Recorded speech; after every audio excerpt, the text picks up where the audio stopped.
ದೇವರ ಮಕ್ಕಳಾಗುವಂತೆ ನಿಮ್ಮ ಆತ್ಮಗಳನ್ನು ವಾಕ್ಯದಲ್ಲಿ ಬಲಪಡಿಸುವ ಅನುದಿನದ ಧ್ಯಾನ ಡಿಸೆಂಬರ್ 15. ಎಲ್.ಎನ್. ಜಿ. ವೈಟ್ ರವರ sons and daughters of god ಎಂಬ ಪುಸ್ತಕದ 350ನೇ ಪುಟ. ಶೀರ್ಷಿಕೆ: ಆತನು ನಮ್ಮನ್ನು ವಿವಾಹದ ಔತಣಕ್ಕೆ ಕರೆಯುತ್ತಾನೆ. ಈ ದಿನದ ಸತ್ಯವೇದದ ವಾಕ್ಯ: ಇದಲ್ಲದೆ ಅವನು ಕುರಿಮರಿಯಾದಾತನ ವಿವಾಹದ ಔತಣಕ್ಕೆ ಕರೆಯಲ್ಪಟ್ಟವರು ಧನ್ಯರು ಎಂಬುದಾಗಿ ಬರೆ ಎಂದು ನನಗೆ ಹೇಳಿದನು. ಪ್ರಕಟಣೆ 19ನೇ ಅಧ್ಯಾಯ 9ನೇ ವಚನ. ಕರ್ತನಾದ ಯೇಸು ಕ್ರಿಸ್ತನು ತನ್ನ ಕೃಪೆ ಮತ್ತು ಹೇರಳವಾದ ಪ್ರೀತಿ ಕರುಣೆಗಳನ್ನು ತೋರುವುದರ ಮೂಲಕ ಮನುಷ್ಯರ ಹೃದಯಗಳ ಮೇಲೆ ಪರೀಕ್ಷೆಯನ್ನು ನಡೆಸುತ್ತಿದ್ದಾನೆ.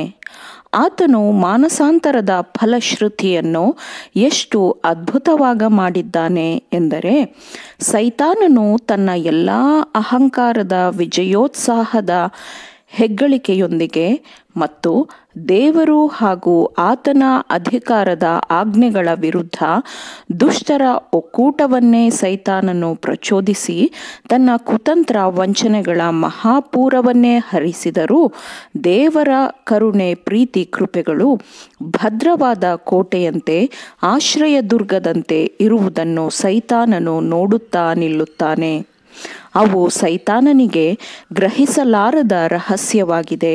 ಬಿದ್ದು ಹೋದ ಮನುಷ್ಯರು, ಅಂದರೆ ಒಮ್ಮೆ ಕುಪಿತರಾದ ಮಕ್ಕಳಾಗಿದ್ದವರು, ಕ್ರಿಸ್ತನ ತರಬೇತಿಯ ಮೂಲಕ ದೈವರೂಪಕ್ಕೆ ಹೋಲುವಂತೆ ಅಭಿವೃದ್ಧಿ ಹೊಂದಬೇಕು, ದೇವರ ಪುತ್ರರು ಪುತ್ರಿಯರು ಆಗಿರಬೇಕು ಮತ್ತು ಪರಲೋಕದ ಕೆಲಸಗಳು ಸಂತೋಷಗಳಲ್ಲಿ ತಾವು ಪ್ರಮುಖವಾದ ಭಾಗವಾಗಿರಬೇಕು ಎಂದು ತಮ್ಮ ಗುಣಸ್ವಭಾವಗಳನ್ನು ಬೆಳೆಸಿಕೊಳ್ಳುತ್ತಿರುವುದನ್ನು ನೋಡಿ, ಮಾನವ ಕಾರ್ಯಭಾರಿಗಳೊಂದಿಗೆ ಸಹಕರಿಸಲು ನಿಯೋಜಿಸಲ್ಪಟ್ಟಿರುವ ದೇವದೂತರುಗಳಾದ ಸೆರಾಫಿಯರು ಕೆರೂಬಿಯರು ಅತ್ಯಂತ ಸಂತೋಷಪಡುತ್ತಾರೆ ಮತ್ತು ಅವರನ್ನು ಆಶ್ಚರ್ಯದಿಂದ ನೋಡುತ್ತಾರೆ.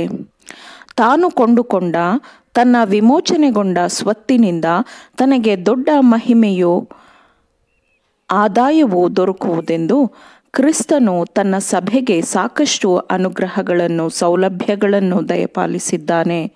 ಕ್ರಿಸ್ತನ ನೀತಿವಂತಿಕೆಯಿಂದ ಕೂಡಿರುವ ಸಭೆಯು ಕ್ರಿಸ್ತನ ಉಗ್ರಾಣವಾಗಿದೆ.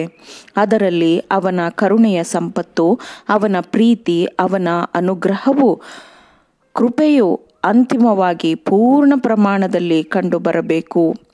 ತಂದೆಯ ಒಬ್ಬನೇ ಮಗನಾದ ತನಗೆ ತಂದೆಯ ಪ್ರೀತಿಯು ಹೇಗೆ ಅಪಾರವಾಗಿದೆಯೋ ಹಾಗೆಯೇ ತಂದೆಯ ಪ್ರೀತಿಯು ನಮ್ಮಲ್ಲಿ ಇರುವುದರಿಂದ ಆತನಿರುವಲ್ಲಿಯೇ ಕ್ರಿಸ್ತನು ಮತ್ತು ದೇವರಲ್ಲಿ ಒಂದಾಗಿ ನಾವು ನಿತ್ಯನಿತ್ಯಕ್ಕೂ ಇರಬೇಕೆಂದು ಯೇಸು ಕ್ರಿಸ್ತನ ಮಧ್ಯಸ್ಥಿಕೆಯ ಪ್ರಾರ್ಥನೆಯ ಪ್ರಕಟಣೆಯು ಪರಲೋಕ ಸಮೂಹದವರಿಗೆ ಆಶ್ಚರ್ಯವಾಗಿದೆ ಮತ್ತು ಇದು ಅವರಿಗೆ ಅತ್ಯಂತ ಸಂತೋಷಕರವಾದ ವಿಷಯವೂ ಆಗಿದೆ.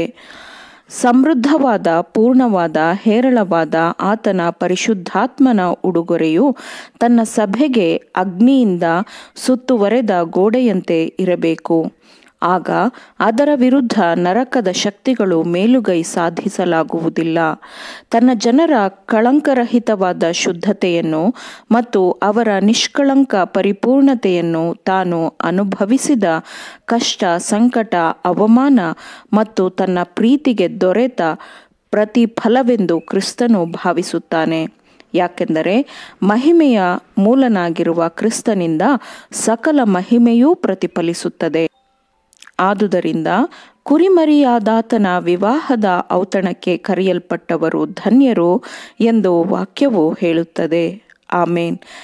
ದೇವರ ವಾಕ್ಯಗಳನ್ನು ಶ್ರದ್ಧೆಯಿಂದ ಆಲಿಸುವವರು, ಪಾಲಿಸುವವರು ಆಗಬೇಕೆಂದು ನಿಮ್ಮನ್ನು ಉತ್ತೇಜಿಸುತ್ತೇನೆ. ಪರಿಶುದ್ಧಾತ್ಮನ ಸಹಾಯದಿಂದ ಆಲಿಸಿದ ನಿಮ್ಮೆಲ್ಲರಿಗೂ ಧನ್ಯವಾದಗಳು. ಮತ್ತೆ ದೈನಂದಿನ ಧ್ಯಾನಕ್ಕಾಗಿ ನಾಳೆ ಸಂಧಿಸೋಣ. ಆಮೇನ್.